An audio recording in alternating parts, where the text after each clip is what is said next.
Hello mga Kamars TV, and once again, welcome back to my YouTube channel Mars TV Vlog. For today's video, panibagong araw na naman, panibagong vlog. Ngayon, ang ipapakita ko sa inyo ngayon ay gusto kong samahan niyo ko. Puntahan natin ang Malaparaisong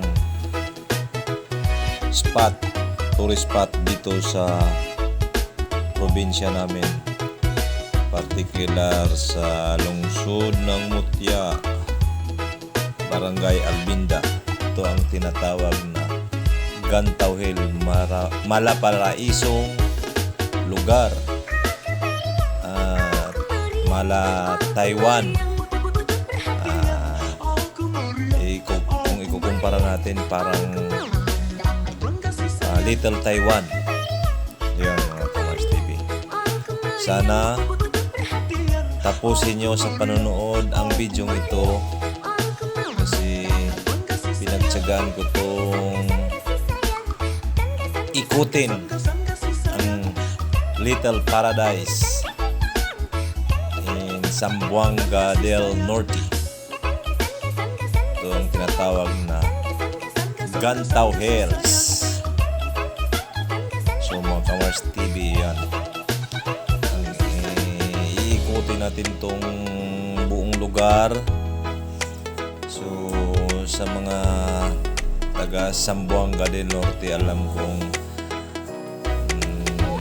marami sa inyo nakapunta na dito, at sa mga subscriber natin na hindi pa nakapunta, taga saang sulok man kayo sa mundo, subscriber, sana kung makapunta man kayo dito, makapasyal kayo dito. Naku, super ganda mga Kamars TV. So isa itong ipinagmamalaki namin sa aming lugar, itong Gantaw Hills. Ayan mga Kamars TV. So kung makita nyo sa entrance pa lang, pagpunta nyo pala dito, may entrance sila na 50 pesos. Pero nako mga Kamars TV, alam nyo, sulit na sulit yung bayad natin na 50 pesos.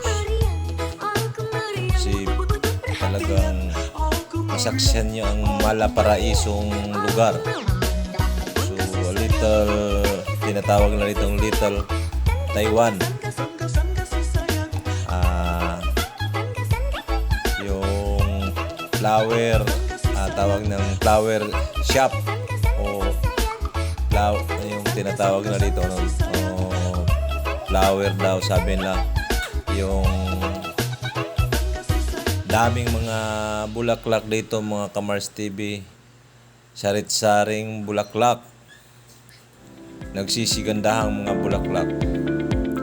Kaya dito pala sa Gantaw Hills mga Kamars TV, pwede silang mag-accept dito. Mayroon mga cottages, pwede silang mag-accept dito ng overnight.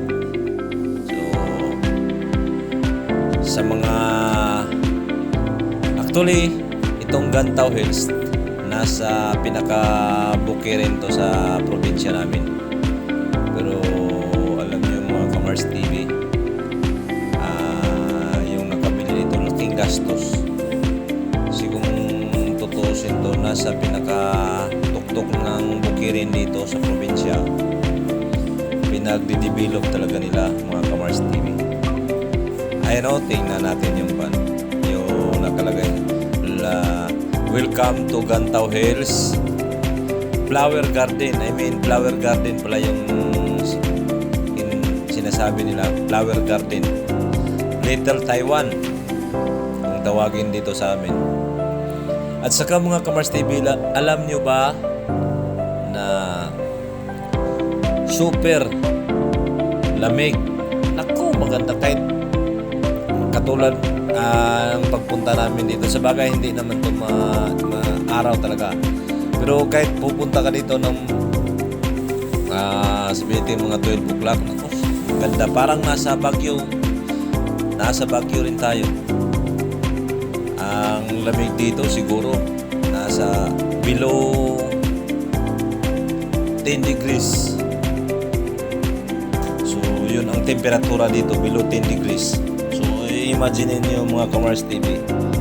Ano kalamig. At saka dito, maswerte tayo ngayon kasi hindi ganong nagpapags. Pero pag minsan timingan natin yung magpapags na kung hindi natin makita yung view, yung kagandahan dito kasi mababalo to siya ng mga pags. So yun mga Kamars TV. Ngayon sana hindi man kayo nakapunta dito, at least na-share ko sa inyo ang kagandahan, katulad ng sinabi ko sa mga nauna kong vlog. Marami pang mga ganitong sabihin naming ipagyabang naming taga Zamboanga del Norte. Ayan o, Gantao Hills Flower Garden, Little Taiwan kung tawagin dito sa amin. So maswerte tayo ngayon. Actually this is my first time visit like this place na pumunta dito sa lugar na ito. Kaya parang surprise din sa akin. Gusto kong kasama kayo sa surprise na pagpunta ko dito. Kaya mga ka-subscriber at saka hindi pa nag-subscribe, tuloy-tuloy lang ang panonood. Kung nakapag-subscribe ka, tuloy-tuloy lang ang panonood. At saka yung hindi pa nag-subscribe, mag-subscribe na kayo para makatulong kayo sa channel ko. At saka marami pang mga katulad nito mga videos na i-upload ko dito, particular mismo sa lugar namin, probinsya namin sa Zamboanga del Norte.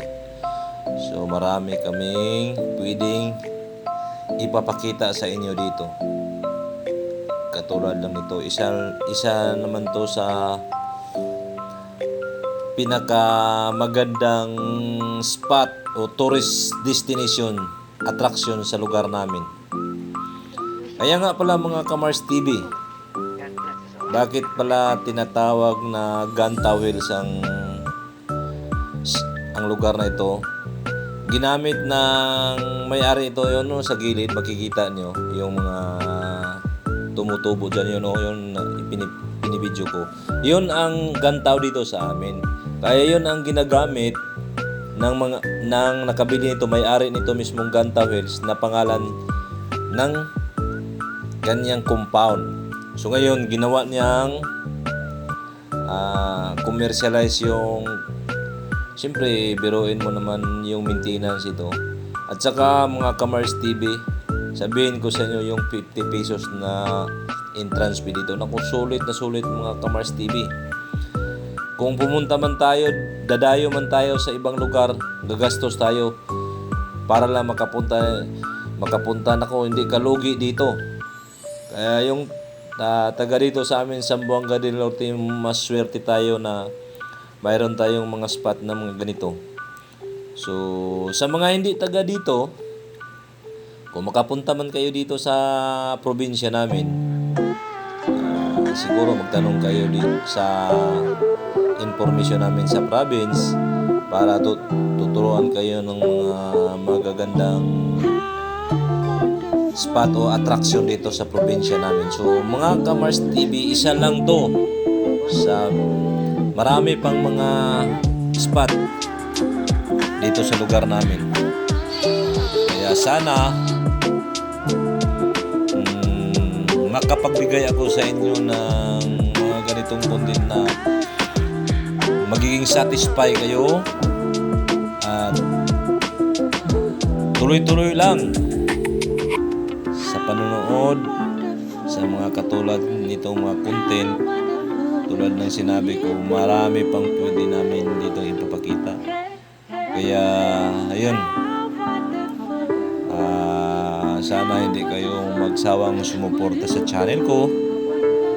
At huwag niyong kalimutan like and share, subscribe, saka hit na rin ang notification bell para sa mga susunod ko pang upload na videos na mga katulad nito. So gaya ng mga sinasabi ko, marami pang mga spot na pwede kong puntahan at iba-vlog ko. So yun mga Kamars TV.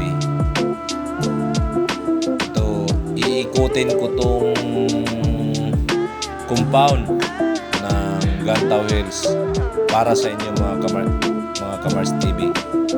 So yun, tulad ng sinabi ko, sulit na sulit.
Para attraction sa mga guest nila.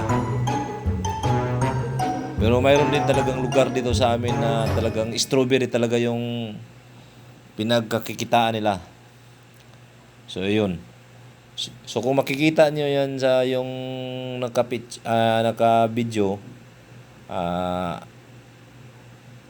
mayroong mga nag-umpisa ng nag-pugs.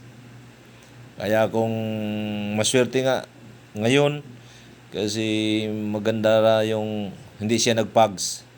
Kaya mabibidyo natin ng husto yung mga view. Pero lalo na pag papalapit na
baka sabihin yung pabalik-balik ako, hindi.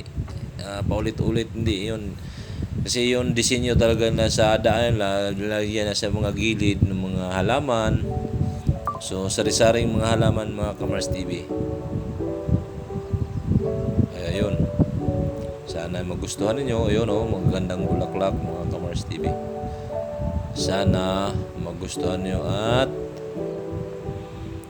huwag niyong kalimutan, mga Kamars TV, para makatulong kayo, i-like lang at saka i-share sa mga kaibigan ninyo para sa ganong paraan matulungan yung channel ko para mapalago ko yung channel ko, Mars TV Vlog. So yun. Ang susunod na naman natin itong puntahan, adventure ulit, mga Kamars TV. Susubukan nating puntahan yung lugar namin nung kabataan ko. Pupuntahan natin at for almost siguro ang edad ko noon, bata pa ako ay lumaki kasi sa mga grandparents ko, lolo't lola. Ang lolo't lola ko ay nasa Bukirin din, farmers. So meron kaming lugar dito pero nasa kasi yung mga lugar na to, mga Kamars TV, talagang malayo na to sa lugar ko mismo. Talagang dinadayo ko lang to para ma-share ko lang sa inyo, mga subscriber ko, at sa mga mahilig sa mga ganitong mga spots. So mag-comment din kayo pala, mga Kamars TV, para mabasa ko. Kung kaya kong sagutin, isa-isa kong babasahin yung mga comment ninyo. Baka mayroon din tayong pwedeng masagot natin yung mga comment ninyo. So talagang as promise sa inyo, isusulit ko yung pagbibigay sa inyo ng content. Pati ako rin ma-surprise din. Kasi katulad ng ganitong content, yung pupuntahan kong mga lugar. Siyempre, first time din akong maliban na yung sinasabi ko na baka dadayuin din natin. At saka, mga Kamars TV, hindi ko pa napuntahan pala yung Dapitan.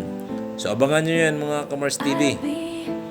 Iba-vlog din natin yung sa Dapitan. Kung maalala nyo yung Dapitan, isa sa mga pinaka-historic na lugar dito sa Pilipinas. Kasi na-excel yung bayan natin, si Dr. Jose Rizal, ng 4 years doon sa Dapitan. Kaya maliban dyan, mga Kamars TV, tulad ng sinasabi ko sa inyo, mayroon pang maraming mga katulad itong mga magagandang, lalo na sa pagdating sa mga adventure at thrill na pupuntahan. Mahilig tayo dyan. Kaya yun lang, mga Kamars TV, ang pakiusap ko sa inyo para matulungan nyo ako sa mga ganitong vlog ko. Just like, share lang, mga Kamars TV. Mag-comment na rin kayo para makita ko din yung mga anong gusto nyong ipapagawa sa akin, at gawin natin sa abot ng makakaya ko, mga Kamars TV.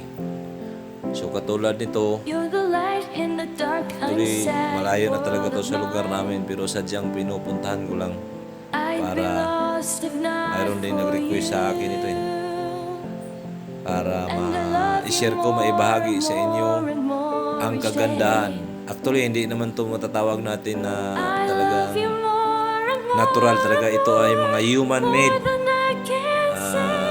Sabay na rin sa karunungan at katalinuhan ng tao. So kung tutuusin nung araw, hindi to pinapansin tong mga ganitong lugar, mga Kamars TV. Kaso lang, siyempre yung nakabili marami mapira din, so dinidevelop natin, nagawa ng spot ngayon. So ngayon siyempre magbayad tayo papunta dito, pero hindi tayo promise mga Kamars TV, hindi ka lugi sa pagbayad mo dito mga Kamars TV. Yun, isa yung nakausap natin, isa sa mga maintenance ng lugar na ito. So nakausap natin yung sahuran pala ito weekly, so dapat lang talaga na mayroon silang registration para mapanatili nila ang kagandahan sa view nila, at saka yung mga katulad nitong mga tinatanim nila, mayroong nagmi-maintain araw-araw. So yun, hindi basta-basta itong mga ganitong lugar mga Kamars TV, hindi ito government owned, hindi, isang pribado to siyang attraction, dinidevelop nila, at saka ngayon through the coordination of the LGU or local government unit sa lungsod ng Mutya. Kaya kung tutusin, isa itong pribado ng napagmamayari,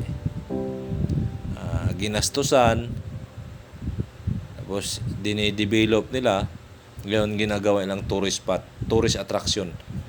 So mga Kamars TV, naku, ngayon pumunta tayo dito araw ng Martes. So kahit Martes, kung tutusin, pasukan ngayon, pero mayroon pa rin mga guest nila dito mga Kamars TV na taga ibang lugar. Marami pa rin silang guest. Kaya ay imagine na lang natin, paano kaya kung mga summer o walang pasukan. Kasi sasabihin ko sa inyo mga Kamars TV na kung super ganda talaga, mapamangha ka at magustuhan mo talaga ang klima dito. Malamig siya mga Kamars TV. Kasi galing tayo sa syudad, so medyo tawag niyang mainit. Talagang mainit sa syudad. Crowded, very crowded. Dito na ko mga Kamars TV. Kung i-enjoy lang natin yung sarili natin dito talagang satisfied tayo sa at saka dito mga Kamars TV, by the way, no, hindi lang magkadikit din talaga yung mga spots dito na pwede nating mapuntahan. So ito tinatawag tong Gantaw Hills.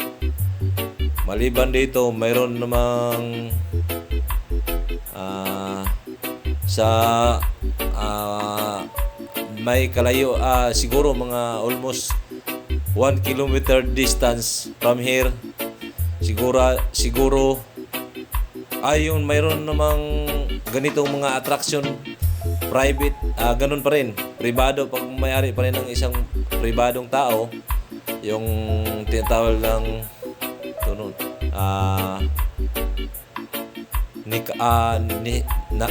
Anastasio. So yun mga Kamars TV, forgive me kung nagkamali tayo kasi hindi ko kabisado yung lugar dito. Kahit sa probinsya namin hindi ko kabisado, unang-una first time ko rin nakapunta dito. Ayun mga Kamars TV, makita niyo yung kagandahan ng view. So talagang pinagtuon ng pansin talaga ng may-ari. Nag-hire talaga sila ng nag-landscape nito para lang mapaganda talaga yon mga view na. Yan mga Kamars TV, yung makita niyo yung mga nagsitayuan dyan, yun ang sinasabi kong mga cottages nila. So siguro pag mag-overnight tayo dito na rin tayo kukuha lang tayo ng mga cottage dito. Hindi lang natin natanong mga Kamars TV kung magkano talaga yung bayad ng cottage dito overnight. Kaya yun lang siguro mga Kamars TV. So sana manood kayo at magustuhan nyo ang video ito. At hanggang sa susunod naman ulit nating mga upload na video mga Kamars TV. So sa mga nakapanood dyan, just comment below at